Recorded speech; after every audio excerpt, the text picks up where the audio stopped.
My car is from the year 2005, and as you can tell from the content on my channel, I love modding older technology to make it more modern. And if we're going by video game standards, my car is considered retro since it's older than the Wii. However, my Malibu is in this gray area of too old to have Bluetooth, but too new to have a cassette player. If I want to choose the music that plays in my car, I have the choice of radio or a CD. I would make a joke here about, oh, haha, I'm so old, I know what a CD is, but most of my audience is older than me, so turn your hearing aids up to 11 and buckle up, you old geezers. We're gonna install a new stereo that has Apple CarPlay and allows you to use a backup camera. Why would you install an Apple in your car? Let's just roll the intro.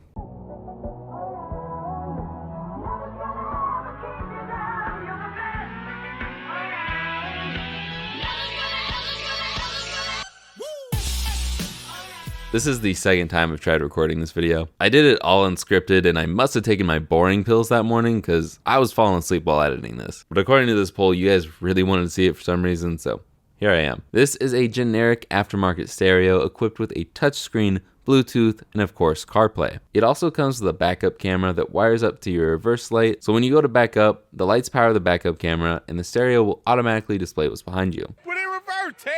It's pretty neat. The way these aftermarket stereos work is you have to wire up your own adapter to plug into your car. So you're gonna have to find a wire harness and dash kit that fits the year and model of your car. And hopefully Amazon doesn't lie to you and you hook up all the wires to the wrong adapter, because that would really suck if you had to redo all the wiring inside of your hot car because you already hooked up the rest of it. That would be awful. But this is something I've been wanting to do for a really long time. Originally, I just wanted to add Bluetooth to my car's stock stereo because I liked the physical buttons and knobs on it. Also, modding is kind of what we do here. I tried it with this Bluetooth board after I made my Bluetooth DMG forever ago. It worked, but it was really quiet because there was no amp in it. So I tried this board that has an amp in it, but I couldn't get it to work at all. So I went back to my Bluetooth radio adapter. I made a video on this thing a really long time ago. These things act as a teeny tiny radio tower to make your own personal radio station. The quality is actually not that bad, and this thing lasted me 4 years until it crapped out on me a couple weeks ago. Ironically, the brand name Belkin one is so much worse that I just resorted to buying a full-on stereo.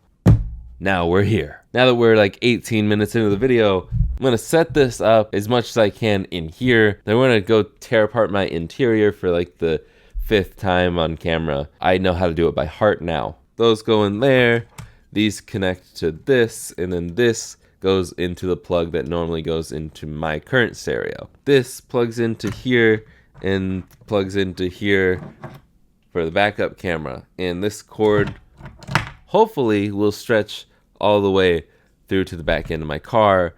I'm not sure how I'm gonna do that yet. And normally we do a lot of soldering on this channel. We're not gonna solder anything today. We're gonna stick the wires in one end of these little things. It's just gonna take a lot of annoying work to put it all together. So probably just do a time lapse and we'll cut it whenever the problem arises.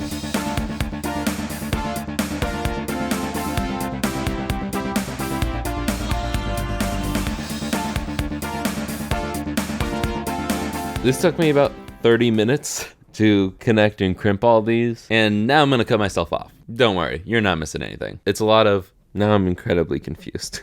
And, oh.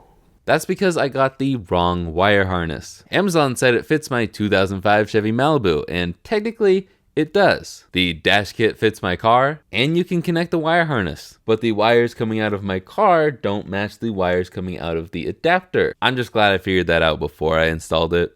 Oh wait, at least they included the screws so I can attach the stereo to the dash kit. Oh wait, again. I ended up epoxying them together because they didn't include the screws, nor did they even tell me what kind of screws fit it. So I drove my car with my dash all torn apart to the lovely folks at Audiofiles so they could take a look at it. They told me the wire harness I got was for a Chevy truck from the early 2000s, and they set me up with the stuff I actually needed. Everyone comment "Thank you, Steve" down below. So I got to sweat my butt off in my car while I put the new harness on. All of this is wired up.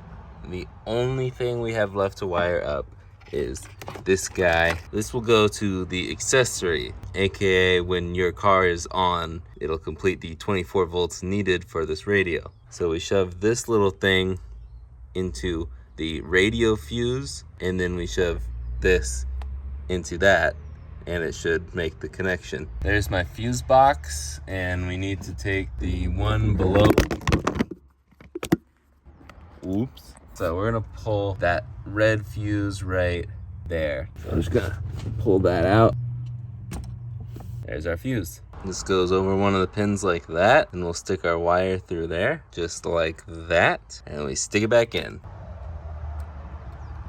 Okay, so now it works, but it is on 24/7. So we didn't want the radio, we didn't want the ignition sensor. We want run/crank whenever it's in the run position, which is the one right before you twist it all the way to crank the motor. The run position will keep it on, and it'll stay on until the car is off. So the radio will only be on when the car is fully on. And after that, I could feel it all over. I didn't get any footage of me installing the backup camera, but I do need to go fix some wiring, so let's go pop my trunk. I'm doing the thing that TikTokers do with their phone for the microphone. It's also really freaking hot out again. Here's my mess of cords. This guy is no longer connected, so we're just gonna connect them up real quick.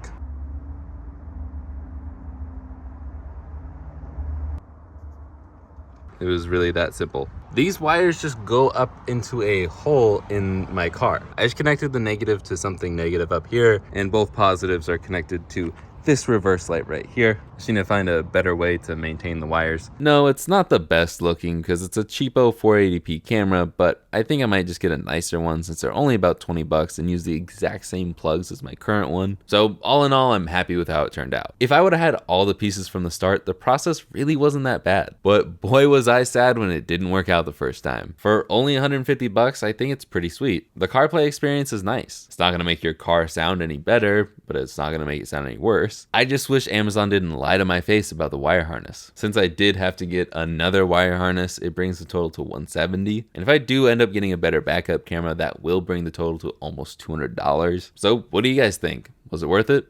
I think so. I've got a car from 2005 that now has a touchscreen stereo with Bluetooth, aux, CarPlay, navigation, a fob with clicky buttons, remote start, and it still has less than 100,000 miles on it. But no more CD player anymore, so I can't listen to Alvin and the Chipmunks' The Squeakquel soundtrack anymore. I'm starting to think it wasn't worth it. Now that you're way too familiar with the inside of my car, maybe you want to see my room tour. I rambled about my collection for 40 minutes exclusively for these lovely folks here. Yes, I locked it behind a paywall, and no, I'm not sorry. But you can watch it too by hitting that join button down below. Next week, I'll be back to video game modding, so if you came for the car video, you can subscribe, but I don't know if I'm gonna ever do a car video again. But something we can all do is listen to Britney.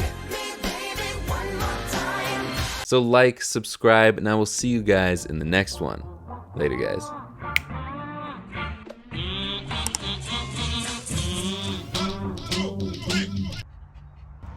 Wait, what are you doing? Anyways, do I look cool? You can talk. There's not gonna be any audio during this part. If I talk, then I move. No.